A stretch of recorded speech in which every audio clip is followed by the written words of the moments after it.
உண்மை பேசும் மக்கள் ஊடகம் SS நியூஸ் டிஜிட்டல் 24/7 கனெக்டட். இயக்குனர் இமயம்னா எப்படி த ஒன் அண்ட் ஒன்லி பாரதிராஜாவோ அதே மாதிரி தமிழ் சினிமாவோட த கிங் ஆஃப் ஸ்க்ரீன் பிளேனா பாக்யராஜ் அவர்கள் தான். அவருடைய மறைவு செய்தி தமிழ் திரையுலகத்தை தாண்டி அவர் படங்களை பார்த்த எல்லாருக்குமே ரொம்ப பெரிய ஒரு சோகமான ஒரு நாளாக இருக்குன்னே சொல்லலாம். ஏன்னா ஆரம்பத்திலேருந்து சின்ன வயசுலேருந்து எம்ஜிஆர் அவர்களுடைய படங்களை பார்த்து சினிமாவில் ஏதாவது ஒன்று பண்ணணும் சாதிக்கணும்னு சொல்லி சினிமா கனவு அங்கேருந்து தான் தொடங்குது பாக்யராஜ் அவர்களுக்கு. அண்ட் பாக்யராஜ் அவர்கள் அந்த டைம்லேருந்து சினிமாக்காக நிறைய விஷயங்கள் பண்ணியிருக்காரு. ஏன்னா சினிமாவில் உள்ளே வந்தால் கண்டிப்பாக போதுமான வருமானம் கிடைக்காதுல்ல. அப்போ அவர் என்ன பண்ணியிருக்காருன்னா ஒரு ஹோட்டலில் வெயிட்டராக ஒர்க் பண்ணியிருக்காரு. அதுக்கப்புறம் ரிக்ஷா வண்டி இழுத்துருக்காரு. அண்ட் அது கூட ஒரு சர்க்கஸில் இந்த ஜோக்கர் வேஷம்லாம் போட்டு அவருடைய நாட்களை கடந்திருக்காரு. இதெல்லாம் முழுக்க முழுக்க முக்கியமான ஒரு காரணம் எதுக்காகனா சினிமாக்காக. சினிமாவில் ஏதாவது ஒரு விஷயம் பண்ணி எப்படியாவது முன்னேறிட மாட்டோமா அப்படின்ற ஒரு கனவில் அவரும் அந்த கனவை கேரி பண்ணி த்ரூ அவுட்டாக ஓடிருக்காரு. அண்ட் அப்படி தான் அவருக்கு 16 வயது நிலை படத்தில் அசிஸ்டன்ட் டைரக்டராக ஒர்க் பண்ண வாய்ப்பு வந்துச்சு. அதுதான் அவருடைய முதல் படமான்னு கேட்டால் அது இல்லை. அதுக்கு முன்னாடியே ஏழை பணக்காரன் அப்படின்ற ஒரு படத்தில் அவர் அசிஸ்டன்ட் டைரக்டராக ஒர்க் பண்ணுறதுக்கான சான்ஸ் கிடச்சிது. சில பல காரணங்கள்னால அந்த படத்தை 2 நாளைக்கு மேலே ஷூட்டிங் எடுக்க முடியலையா. அங்கே இருக்க ஆர்டிஸ்ட் சில பல விஷயங்கள்னால அந்த படம் கேரி ஃபார்வர்ட் ஆகலை. அப்போ அந்த படத்தில் ஒர்க் பண்ண ஏழை பணக்காரன் திரைப்படத்தில் ஒர்க் பண்ண அசோசியேட் டைரக்டராக இருக்க பாலகுரு அவரை ரீச் பண்ணுறாரு.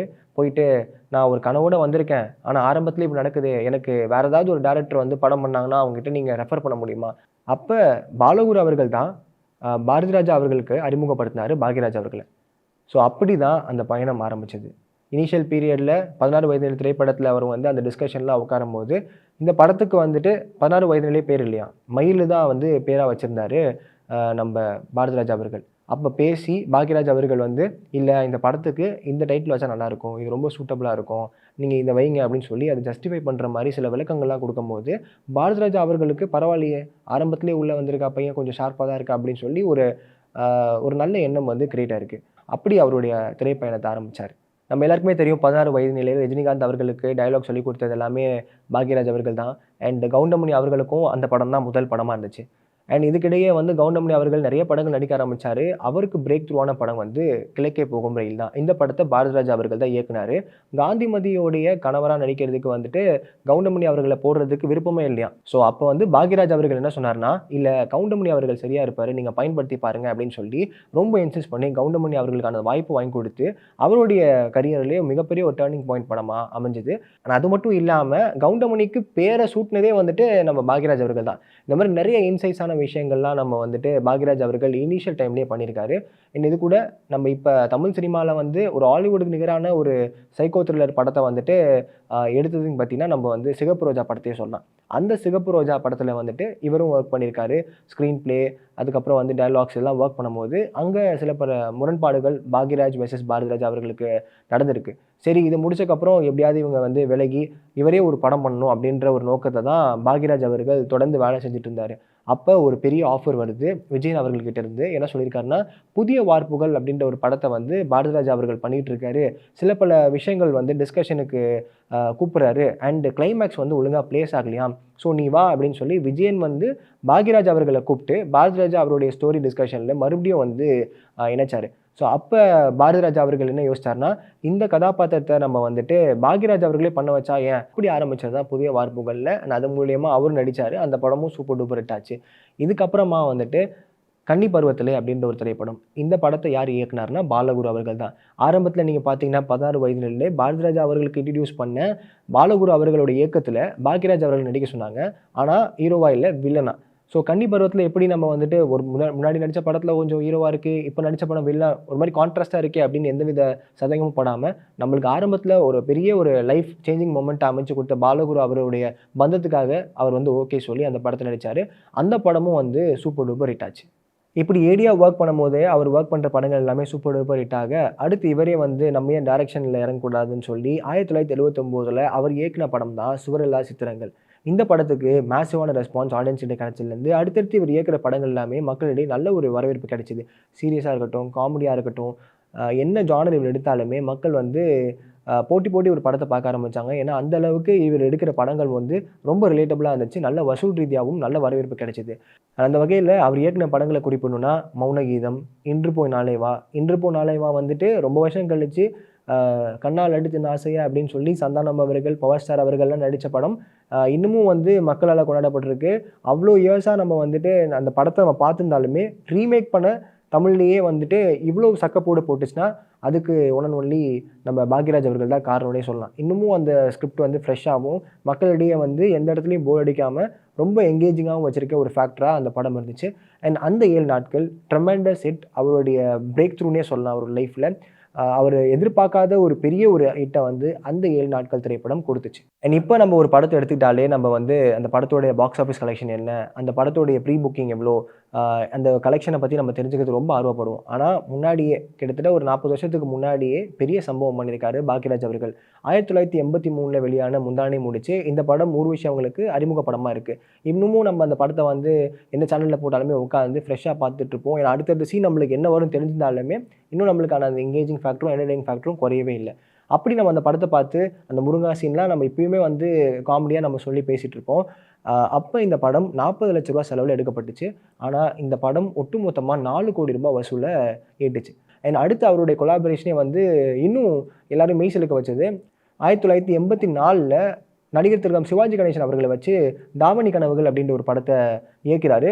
இந்த படம் இயக்குறாரு, இந்த படத்தில் யார் கேஸ்ட் அப்படின்ற ஒரு அனௌன்ஸ்மெண்ட்டுக்கே 1.36 crores வந்து சேல் ஆகிடுச்சு அப்படின்ற மாதிரி சொல்கிறாங்க. ஏன்னா முன்னாடியே அந்த படத்தை வாங்குறதுக்கு அவ்வளோ பேர் போட்டி போட்டு நாங்கள் வாங்கிக்கிறோம் இந்த ரைட்ஸ், நாங்கள் வாங்கிக்கிறோம் ரைட்ஸ் அப்படின்னு சொல்லி அப்படி ஒரு பெரிய சாதனையை படிச்சுது. திரையுலகமே வந்துட்டு இவரை திரும்பி பார்க்க வச்சது அப்படின்ற மாதிரியே சொல்லலாம். இப்படி ரிமார்க்கபிளான எல்லா விஷயங்களும் செஞ்சுட்டு இருந்த இவர் தமிழில் மட்டும் சம்பவம் பண்ணலைங்க, ஹிந்திலையும் போய் சம்பவம் பண்ணியிருக்காரு. அதாவது ஒரு கைதியின் டைரி அப்படின்ற ஒரு திரைப்படத்தை ஹிந்தியில் போய் அமிதாப் பச்சன் அவர் வச்சும் பண்ணியிருக்காரு. அப்போ இவர் வந்து மிகப்பெரிய ஒரு நோட்டிசபிளான ஒரு டைரக்டர் கம் ஆக்டராகவும் வலம் வந்தார்.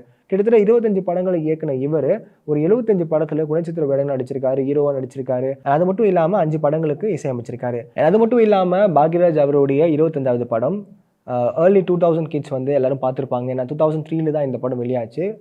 கேப்டன் அவர்களை வச்சு சொக்கத்தங்கம் அப்படின்ற ஒரு திரைப்படம். அதாவது நிறைய பேர் லான்ச் பண்ணி நிறைய மைல் ஸ்டோனில் கொடுத்த பாக்யராஜ் அவர்களுக்கு அவரோட 25வது படத்தில் கேப்டன் கூட இணையிறாரு ரொம்ப வருஷம் கழிச்சு. அண்ட் ஃபேமிலி ஆடியன்ஸ் எல்லாம் ரொம்ப எக்ஸ்பெக்ட் பண்ணாங்க, என்ன தலைவர் டச் விட்டு போயிருக்குமா, என்ன பண்ண போகிறாரு அப்படின்னு பார்க்கும்போது அதுக்கெல்லாம் சம்பவமே இல்லை அப்படின்னு பார்த்து ஸ்க்ரீன் பிளேவாக இருக்கட்டும், படத்தில் இருக்க டைலாக்ஸாக இருக்கட்டும், அண்ட் படத்தில் வர வசனங்கள் இன்னுமே மக்கள் வந்து அதை பார்த்து கொண்டாடுற ஒரு விஷயமா இருக்குது. ஏன்னா படத்தில் வந்து சென்டிமெண்ட்டு, லவ், ஆக்ஷனு இதெல்லாம் வந்து பஞ்சமே இல்லாமல் கொடுக்குற காசுக்கு ஃபுல் மீல் சாப்பிட்ட மாதிரி ஒரு படம் இருக்குல்ல, அந்த படமாக தான் சொக்கத்தங்கம் இருந்துச்சு. அண்ட் இன்னமும் வந்து மக்கள் பார்த்து இந்த படத்தை வந்து மறக்கவே இல்லை. 2 பேருக்குமே வந்து ஒரு பெரிய ஒரு பிளாக் பஸ்டர் திரைப்படமாக அமைச்சிச்சு. அண்ட் கே பாக்யராஜ் அவருடைய ஃபிலிம் ஸ்கூல்லேருந்து யார் யார் வந்திருக்காங்கன்னு பார்த்தீங்கன்னா வி சேகர் அவர்கள், பார்த்திபன் அவர்கள், பாண்டியராஜ் அவர்கள், பா விஜய் அவர்கள், அண்ட் நம்ம பார்த்துட்டு இருக்க ராஜு அவர்கள், இவங்க எல்லாமே வந்து பாக்யராஜ் அவங்களுடைய ஸ்கூல்லேருந்து தான் வந்திருக்காங்க. ஏன்னா அவருடைய ஃபிலிம் மேக்கிங்காக இருக்கட்டும், ரைட்டிங்காக இருக்கட்டும், ஸ்டோரி டெல்லிங்காக இருக்கட்டும், இது மூலிமா இன்ஸ்பயர் ஆகி இவருடைய ஒர்க் பிடிச்சி இவரை பார்த்து இன்ஸ்பயர் ஆகி நிறைய பேர் தமிழ் சினிமாவில் வந்தாலுமே இன்னும் கொடி கட்டி பறந்துட்டு இருக்கவங்க இவங்க தான். அண்ட் இவர் இன்ட்ரடியூஸ் பண்ணவங்க நிறைய பேர். அதில் நம்ம முன்னாடியே குறிப்பிட்ட மாதிரி 1983 வெளியான முந்தானை முடிச்சில் ஊர்வஷி அவங்க வந்து லான்ச் ஆனாங்க. அண்ட் 1985 சின்ன வீடு அப்படின்ற படத்தில் வந்து கல்பனா அவங்கள லான்ச் ஆனாங்க. அண்ட் பாரிஜாதம் 2010 வெளியான திரைப்படம். இந்த படத்தை ரிட்டன் டைரக்டர் பை பாக்யராஜ் அவர்கள் தான். இவர் வந்து தன்னுடைய மகளையை வந்து இன்ட்ரடியூஸ் பண்ணார், சரண்யா பாக்யராஜ் அவங்கள இன்ட்ரடியூஸ் பண்ணார். அண்ட் சித்து +2 2010 வெளியான இந்த திரைப்படத்தில் அவருடைய மகன் சாந்தனு பாக்யராஜுமே இன்ட்ரடியூஸ் பண்ணார். இப்படி பாக்யராஜ் அவர்கள் இயக்குகிற படங்களில் அவருடைய படங்களை தாண்டி இதில் இருக்க கதாபாத்திரங்கள் மக்களிடையே நல்ல ஒரு ரீச் அண்ட் ரெஸ்பான்ஸ் கிடைச்சிக்கும். அதுலேயும் நம்ம குறிப்பாக சொல்லணும்னா சுருளி அண்ட் கல்லாப்பட்டி சிங்காரம் இவங்களாம் நம்ம சொல்லியே ஆகணும். ஏன்னா ஒரு பெக்யூலரான ஆர்டிஸ்ட் சும்மா அவங்களை பயன்படுத்தாமல் கரெக்டாக அவங்கள லான்ச் பண்ணி அதன் மூலயமா அவங்க வந்து மக்களிடையே போய் சேரணும் அப்படின்றதுக்காக முக்கியமான ஒரு பிரிட்ஜாக வந்து பாக்யராஜ் அவர்கள் இருந்திருக்காரு. ஏன்னா நம்ம கிழக்கே போகும் ரயிலில் வந்துட்டு ஒரு ஏரியா ஒர்க் பண்ணும்போது ராதிகா அவங்க கூட வந்து ஒர்க் பண்ணி இப்போ வரைக்குமே அந்த பாண்ட் வந்து தொடர்ந்து பயணிச்சுட்டு இருக்காரு. என் வடிவுக்கரசி அம்மா கூட சொல்லியிருப்பாங்க, என்னோட குருநாதர், என்னோட டேரக்டர் நான் வந்து ரொம்ப ப்ரௌடாக சொல்வேன்னா நான் பாக்யராஜ் அவர்கள்ட்ட வந்து நான் சொல்லியே ஆகணும். ஏன்னா அவருடைய பற்றிலேருந்து வந்த எல்லாருமே வந்து ஜொலிச்சிட்டு இருக்காங்க. நான் இவ்வளோ பெரிய பெர்ஃபார்மராக என்னை வந்து கொண்டாடுறாங்கன்னா அதுக்கு முக்கியமான பங்கு பாக்யராஜ் அவர்களுக்கும் இருக்குது அப்படின்னு எல்லா இடங்களிலுமே வந்து குறிப்பிடுவாங்க. இது கூடயே மகதீரா அப்படின்னு தெலுங்குல வந்து ராஜமௌழி திரைப்படத்துக்கும் தமிழில் வந்து டயலாக் ரைட்டிங்கும் வந்து ஒர்க் பண்ணியிருக்காரு. இப்படி எக்கச்சக்கமான விஷயங்கள் பண்ணியிருக்காரு. ரீசெண்டாக கூட டார்க் அப்படின்ற ஒரு திரைப்படத்தில் ஒரு கதாபாத்திரம் ப்ளே பண்ணியிருக்காரு. அதுவுமே வந்து இந்த ட்ரெய்லர்லாம் பார்க்கும்போது பாக்யராஜ் அவர்கள் இருக்காரே, இந்த படத்தில் இவர் ஓகே சொல்கிறாருன்னா அப்போ எந்த அளவுக்கு அந்த கதையும் ஸ்கிரிப்டும் வந்து ஸ்ட்ராங்காக இருக்கும் அப்படின்னு எக்கச்சக்கமான ஃபேக்டர்ஸை க்ரியேட் பண்ணுச்சு. ஆனால் அந்த படம் வெளியாகிறதுக்கு முன்னாடி அவருடைய மறைவு செய்தி வந்து மிகப்பெரிய ஒரு வருத்தத்தை வந்து தமிழ் திரையுலகத்துக்கும் கொடுக்குது அண்ட் மக்களுக்கும் கொடுக்குதுன்னே சொல்லலாம். அண்ட் பாக்யராஜ் அவர்களை பற்றி சொல்லணும்னா நம்ம ஆரம்ப கட்டத்துலேருந்து இப்போ வரைக்குமே நிறைய விஷயங்கள் அவருடைய பங்களிப்பு வந்து தமிழ் சினிமாவுக்கு மிகப்பெரிய ஒரு சப்போர்ட்டிவாக இருந்திருக்கு. ஏன்னா அவர் வந்து இப்போ இருக்க யங்ஜென் ஆக்டர்ஸ் கூடயும் அவர் சேர்ந்து பயணித்து ஒர்க் பண்ணியிருக்காரு. குறிப்பாக சொல்லணும்னா கவின் அவர்கள் கூட இருக்கட்டும், இப்பா பாதியாக இருக்கட்டும், ரவிமோகன் அவர்கள் கூட இருக்கட்டும், ஏன் இப்போ வந்து குபேரா படமாக இருக்கட்டும், ஏகப்பட்ட நடிகர்கள் கூடலாம் வந்து ஒர்க் பண்ணியிருக்காரு. அண்ட் பாக்யராஜ் அவர்களை பற்றி ஒரு விஷயம் ஸ்ட்ராங்காக சொல்லணும்னா, is not just a director, screen play writer, performer, is a true legend of Tamil cinema. அவர் நம்மளை விட்டு மறைஞ்சாலும் அவருடைய படைப்புகள் இன்னும் காலத்துக்கு பேசும். We miss you Bhagyaraj sir.